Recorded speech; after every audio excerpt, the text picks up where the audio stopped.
Tokire bale maega tokire.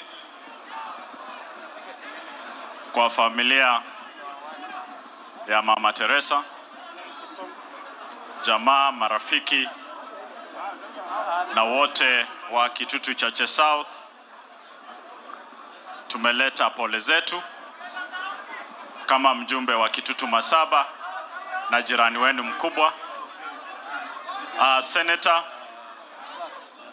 Senator Richard, you are a great friend.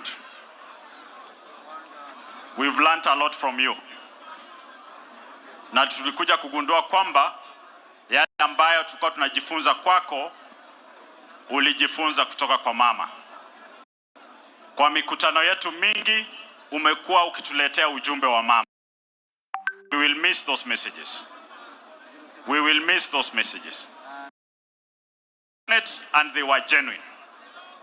And one of the message ilikuwa kwamba lazima hii serikali tuibandue. Huo ndio ujumbe mmoja mama alikuwa anatuma.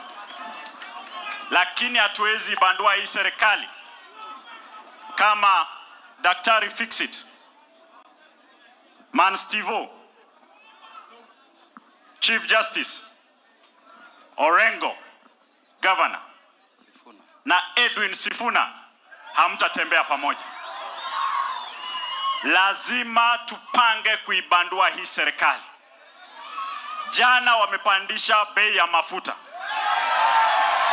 Walituambia vita kule nje haviwezi pandisha bei ya mafuta hapa Kenya. Nini kilibadilika kutoka wakati Uhuru alikuwa rais na wakati Ruto ako rais? William Ruto, shukisha hiyo bei ama? William Ruto shukisha bei ama? Ndugu zetu ambao mnasema mnakamua ng'ombe kule, lazima ujue wakati unakamua ng'ombe na wakati unakamua ndume. Vile inaonekana mko busy kukamua ndume, kwa maana hakuna maziwa mnaleta, hakuna maendeleo mmeleta.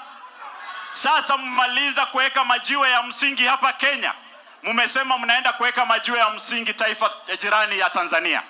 Sasa mnapeleka refinery kule Tanga. Huo ni uongozi gani? Kama hamjui kumshauri rais wenu, mumwambie kwamba mwaka kesho apange. Hata Sugoi alisema hataki kwenda, aende Singapore peke yake. Kwa hivyo kutimiza maombi ya mama ambaye alikuwa anatuma kijana yake no mukarakariole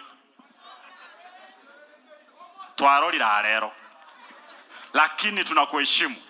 Ule ujumbe tunajua kwamba rais wa 6 wa taifa la Kenya amekaa hapa leo na atazungumza na nyinyi hapa leo.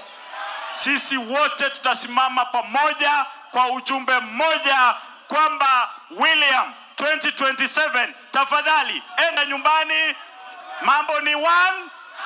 Usuru unakujua utamtetea na kuombea mema. Asanteni sana.